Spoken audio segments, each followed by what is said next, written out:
Encounter is brought to you by the Broome County Council of Churches, where we connect compassion with needs as we inspire growth with dignity. You'll find us in special places throughout the community. For those who remain hungry, we provide meals. For those who are challenged, we build wheelchair ramps. We comfort those who are ill, minister to those who are confined, and we remain an advocate for change and understanding on behalf of every element of our community. Connect and inspire. Encounter the Broome County Council of Churches. Friends, welcome to the Encounter program sponsored by the Broome County Council of Churches. I'm your host today, Mark Kimpland. I'm the pastor at the Endwell United Methodist Church. I love to hear stories about ministries that flourish, that start with a thought and then germinate and grow over the years. And we have one such ministry and one such story today that we will share with you. And it's the Redbird Mission in Beverly, Kentucky. And today we have a person that knows a little bit about this Encounter program. He's a former host of this program and now leads the Upper New York Conference in this ministry. And I'd like to welcome Dave Alexander to the Encounter program. Thank you. Glad you're here. It is that time of year. Yes, it is. It is that time of year when churches all around New York State and to Pennsylvania are thinking about the Redbird Mission. And I'd like to begin, I want to jump right into this because we may even have more to talk about including the Redbird Mission. But how did you get started in this? Can you give us a little history about how you were invited to do this? For 6 or 7 years, going way back, our church was a drop-off point for what used to be the Wyoming Conference. Churches in the Wyoming Conference would bring their shoe boxes to our church, and then a couple from Pennsylvania would come up with a truck, pick everything up to transport to Kentucky. 4 years ago, Paulette and Nelson Toner called in January and said they wanted to come in and talk to me. And they politely were saying they no longer could do the trip because she was having a lot of health issues. And they explained what was involved, and they asked if I would consider doing it. And I really wasn't sure whether listening to them, there was a lot involved. So I kind of thought, well, do I really want to step up? So I told them I would pray about it, and I'd get back with them in a couple of weeks. I think that evening I ended up calling them and telling them I would do it. I mean, the more I thought about what they had told me and their story and their involvement, it just touched my heart so much. And I guess because, having some involvement at our church too, where granted we were just a collection point, and then I'd arranged for people to help load the truck when I came. I said, I would do it, not knowing that. Everything that was involved. What was it specifically that they said to you that touched your heart, that made you want to call them right back and say, hey, I'm in? I think the big thing is they told me when they got to Kentucky, the impact of taking these shoe boxes. Yes, yeah. And I mean, they were only taking, the last year they did it, they took 751 shoe boxes down. Okay. But the impact that they had for the people down there, and they said they always came away with tears in their eyes. I mean, that kind of touched me to think that, something simple like this, putting items, toothpaste, shaving cream, razor, some socks or some toys for kids, that would touch a life. Right. And back then, we didn't have they weren't the plastic shoe boxes. They were shoe boxes. They were the regular shoe boxes that you got at the store. So they were all cardboard boxes that they took. So so that really, it just touched me to think that they gave their time. They had another couple, so the 2 men drove the truck and the 2 ladies drove a car and followed them down. Then they came back, and they took their time, but that was their mission that they wanted to do. So that was, and it just so happened I had kind of known Nelson by my working at the university. He worked over there as in the electrical department, so I'd kind of know him ahead of time. So there's a lot of connections there. So. Right. Ordained by God. Yeah. Good. Here you were either at the right place at the right time or the right place at the wrong time. Either or. So. Prior to me coming to Endwell some 5-6 years ago, I had heard about the Redbird Mission, didn't know much about it at all. So there probably are viewers and listeners that might be in the same situation. So what is the Redbird Mission? Can you kind of give us a synopsis? The Redbird Mission is a missionary center.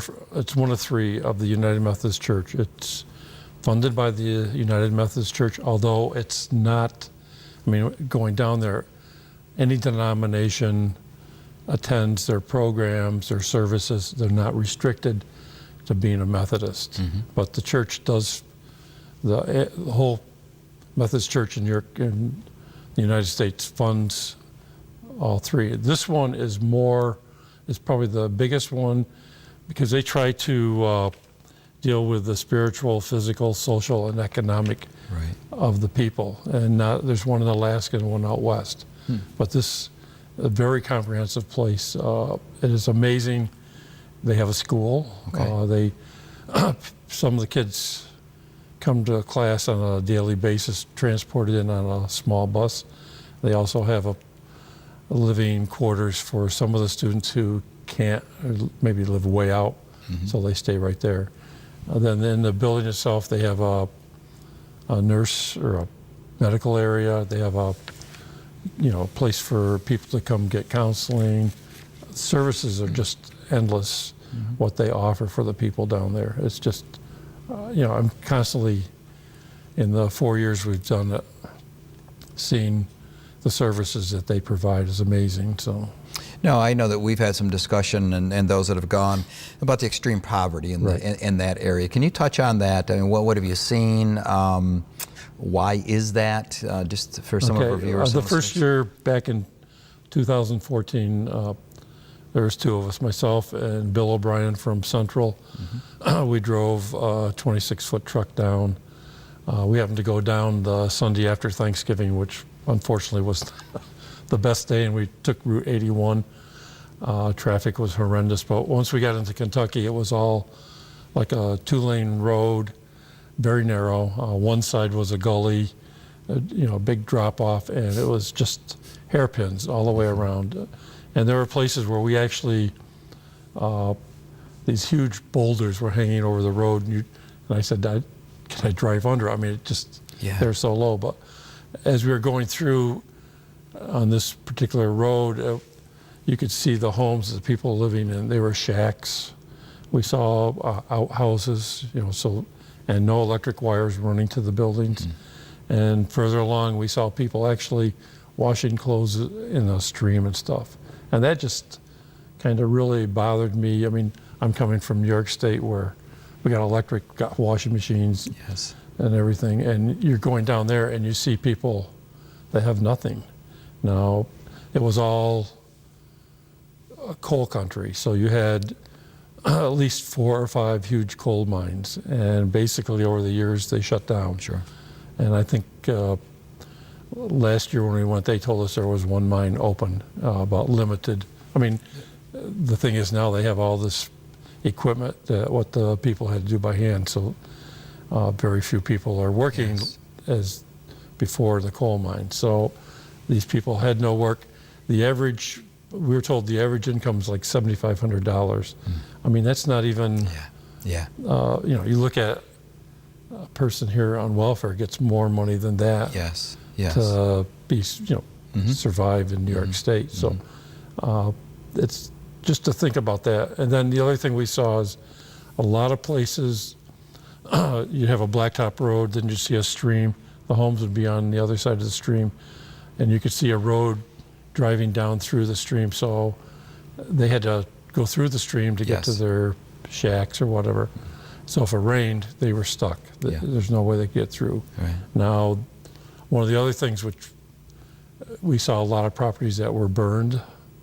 The mission has a fire truck, which was given by a Methodist church up near Rochester, donated it to them. Otherwise, it's almost a 2-hour drive for a fire truck to get to. Do the math. So you're not going to save anything. And it's the same with an ambulance 2 hours away. The grocery store, gas stations, we found like a little station, but not very big. It was close to them, but otherwise we had to drive at least 2 hours to get diesel fuel for our trucks. Wow. So there was no place. Yeah. And even a restaurant, we drove 2 hours to get to a restaurant to eat. Amazing. So, I mean, Yeah. people are really, Yeah. and if you go up in the hills, it's even worse. Yeah. So, So the need is great. it's just amazing. And I guess that's one of the things I really wanted to share here today, that the need is so very great. And I hear so many times, sometimes we don't recognize that need in the United States as we should, and this is one of those places. Well, I think that it's like an eye-opener. You go down there. I mean, the last year there was, I had 3 other gentlemen that are retirees that went with me, and they were just shocked to see what was going on. It's just, you just can't believe that that's going on, and we're in the United States. Right. It's just great. Yeah, so the need is great, and now we're launching into your next trip. So what can some of our viewers or listeners do to kind of help? Because the word is out and things are moving and shaking and things are coming in. What would you like to share with them regarding what they can do for the Redword Mission? Well, first, it's not just a Methodist project, I guess. This year we've actually gone and talked to, a Baptist church up in Binghamton. We've gone to Christ Episcopal Church in Binghamton. So here's 2 different denominations who want to help. They have seen some posts that we had put out on Facebook from our trips, and they were doing the Christmas, Operation Christmas, which sends stuff overseas. And they both said they want to do something to benefit people in the United States. So they approached us. We went and talked to them, kind of showed them some slides of what we had done and everything. So we're getting more and more denominations locally that want to be part of this, which is really a good thing. I've been spending I started before summer, sent out an initial email to a lot of the churches that have participated in the Upper New York Conference, telling them we're definitely going to be doing the project again, asking them, to let us know if they're going to help. And I've kind of followed it up during the middle of the summer, and now we're kind of into the fact of redoing another email asking for sure if you're doing it. Can you transport your shoe boxes either to Liverpool or could you bring them to Endwell? Okay. If not, we'll make arrangements to go pick them up. But coordinate with churches in your area. So maybe it's not just going to one church. We can go to your location, but pick up the boxes for 5 or 6 churches. Sure. Part of the problem we're having right now is, taking this box, to fill a box like this, you can go to the dollar store, and it's about anywhere from $22 to $25 to put the stuff in. We have a sheet that tells you what children need and what adults need. We also have a program where you can write a check and we'll shop for you. We have a shop.com thing at our church, and we can fill a shoebox for $20 or less. So that's, because we're buying in bulk. So that's kind of a help for some people. Sure. And some people don't have time to go to the dollar store either to do that kind of shopping. So it's just the idea of we want to make it easy for everybody, but the need is really great. I mean, we've gone to the plastic boxes mainly because they have the latching lids. Yes. The people down there do not have anything to keep their papers in, secure documents. So now, after they take the stuff out of here, they can put their papers in this, lock the lid. Yes. And it's waterproof, that type of thing. So it's a win-win. Yeah. The other thing, last year when we were down there, and it's the first year that as a group that we've seen this, the day we got there and unloaded our shoe boxes, there was volunteers from a church in South Carolina that were working in one of the cabins where people come in the summertime to do work. And they came over and helped us unload the trucks and everything. And they also sorted through these. They have rooms for the shoe boxes for the children and for the adults, and they kind of go through them. They also had an area just for bedding, children's bedding, and adult bedding. So the ladies from this other church were sorting through. While we were sitting there, all of a sudden, here comes pastors from other churches, denominations in that area, asking could they get shoe boxes to take with them. And it was just first time we've ever seen them distribute. Yes. We haven't been down there to see that. And they were walking out with 100 shoe boxes at a time. And we were talking with some of these people, and they were explaining to us how much, the people in their churches really need this stuff. I mean, we don't think about a can of shaving cream or a bar of soap, but they just said that what they have it lasts them a year sometimes. Yes, so yes, it's yeah. kind of makes you wonder why. But then the other thing, I sat there in a chair, and a young man comes in. He probably 17 or 18, and he sat down. We were talking with him, and he was volunteering at the center. If you volunteer, you get like coupons to be able to buy clothes, because we took clothes down. And just to give an example, we take clothes down. It goes through. They have a group of volunteers. They sort through everything. If there's a rip, they sew it up. They wash everything. It has to be pressed. They do that. So I mean, everything is clean. They put it out on a rack. They'll sell a shirt for like 50 cents. I mean, the lady told us, we don't want to just give people something for free because they need to have some ownership. Yes. So if they either help work, they get a coupon, but then for 50 cents they can buy a shirt, pair of pants, whatever. So but this young man, talking to him, he says he was unemployed. I said, would you think about moving out of the area, because you could probably find, job someplace else. He says, my family's here. He said, my hope is I can go back to the coal mines. He said he was working in the coal mines at age 6, and I'm thinking, okay, there's Crazy. Labor laws, whatever, Yes, but yes. his whole family, that's all they did for a living, was work in the coal mines. Right. And he went in. He says, as a kid, you can get in places where the adults can't get the stuff, the coal out. Yeah. And he said, Crazy. I'll go back, if a mine opens up, I'll be the first in line to see if they can hire me. And as I'm sitting there, I kind of said to him, I said, well, now, did you consider the health risks and stuff like that? It didn't matter. My family's coal miners. Yes, that's what I want to do. Yeah, that's who we are. It's that whole mentality that Sure. you're raised to do this, and that's what you're going to do. Yeah. And I guess that's another thing that it really, you walk out there, it just bothers you to think that here's a young person that his life is limited. Yeah.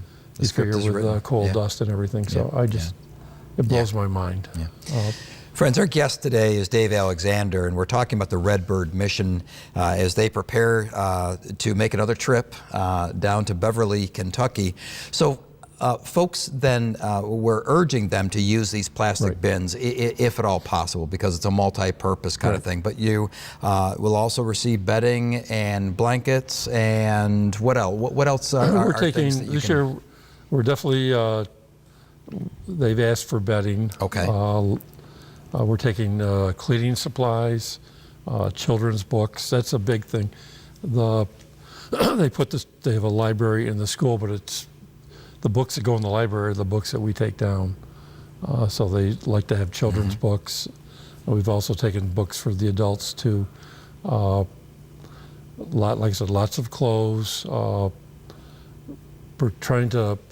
I've got someone who actually has called me. They're going to be donating some food items that we can take down. So this will be the first time we've done that. Okay. But I called down there. The lady I deal with at the mission is Tracy Nolan. I asked her what she thought about it, and she said, bring as much as you can, because that's something more that we can send out to people to have for because otherwise some of them, they depend on what they either catch in a stream or hunt. Yeah. So she says, here, because they don't have transportation to go to the store. Right. They can come and get stuff at the mission, but that's it. So we're really hoping to, do that. It's just, I've got a lot of cleaning. We've already had people bringing us clothes. I've got probably 100 to 200 shoe boxes that people have dropped off to us so far. Yes. And now the phone calls are coming. a lot of people are convincing them to go to Syracuse, drop them off to the Upper New York Conference Center. Yes. Although we have some places that we're going to have to go to. Although a gentleman up near Buffalo sent me an email. He says, I will be willing to pick up all of the shoe boxes in the Buffalo area, Amherst area, if I can bring them on a Saturday. I said, I'll meet you, Amen. no problem. Amen. Yesterday or last night, I'm going through my emails. I had an email from the pastor of the New Milford Methodist Church in Pennsylvania.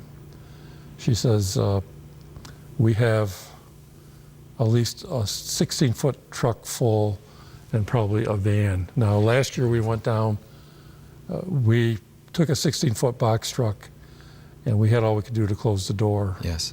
And that, I mean, that's they great. just, that is awesome. they involve a lot of the Pennsylvania churches. Yes. So that that's blows my mind that people can do so much. And I mean, they had like 500 shoe boxes, I think. That's awesome. Plus clothes. So it's just, people really like to be part of this.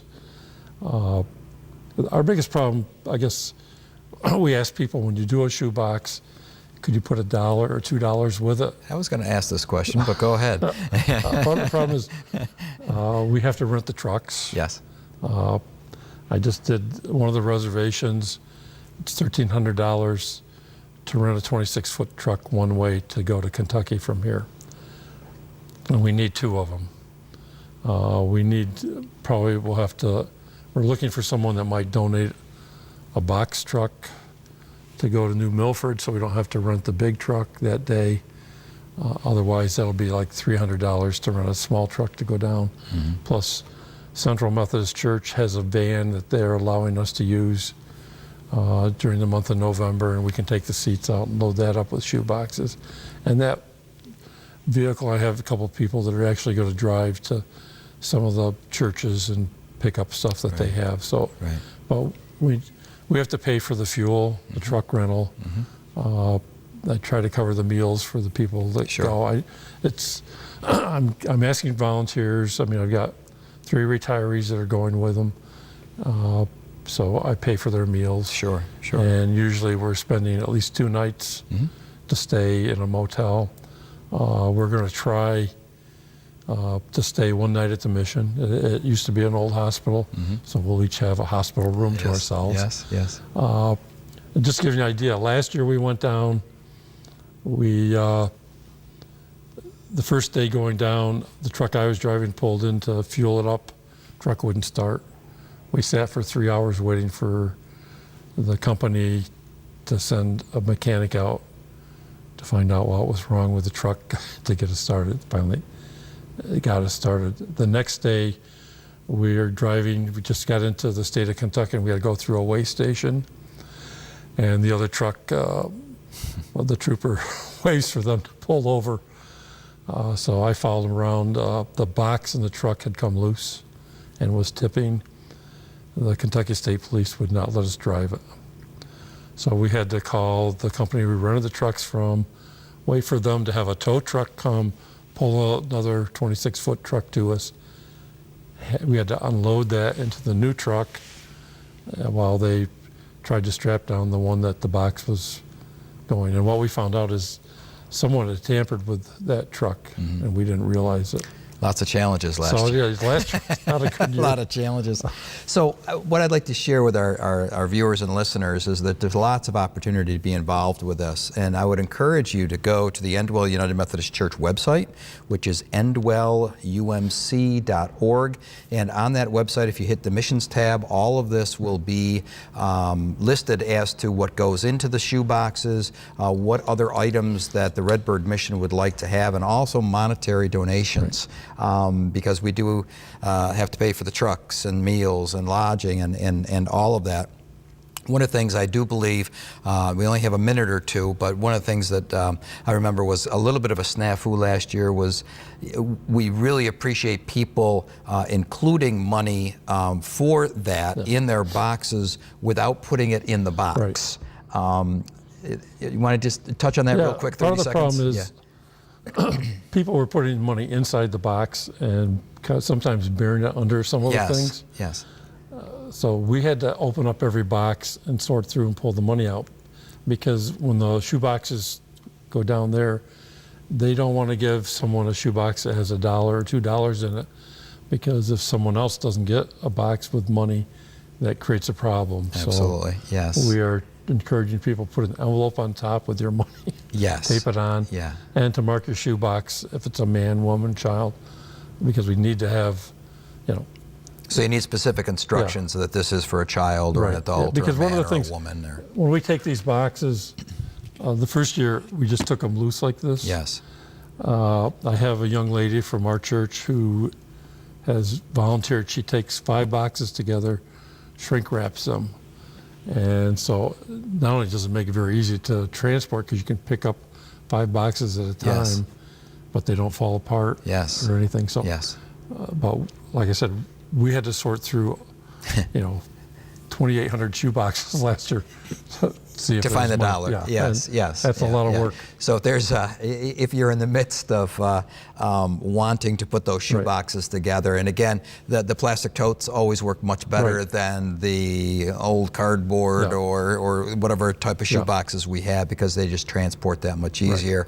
And we do have a storage facility right here in Yeah. Endwell that we're keeping everything. Yeah, we're very fortunate. Nelcor Electric Yep. in Endwell actually purchased the old Endicott Lumber and Box building, and the owners of Nelcor have been so gracious. They have given us storage space there to store stuff, and we can keep it there as long as we need. And they actually have one of their gentlemen who runs the forklift. He has been, I go over, he helps me unload my car. Or That's awesome. What do we have? I mean, That it's is just great. Awesome. it's great to know. A lot that of, there's lot of people- hands working together. Yeah, So. it all falls into place. Yeah. So. Dave, I thank you for your dedication, your commitment to this, and for all those that are either watching or listening to this broadcast. Again, I encourage you to go to the Endwell United Methodist Church website at endwellumc.org. Hit the missions tab and hit Redbird Mission. All the information and what we need and how you can respond to this will be listed on there. So Dave, thank you very much. Thank you for Blessings having me. on your trip here in the next few weeks, and I hope you all have a wonderful day. God bless.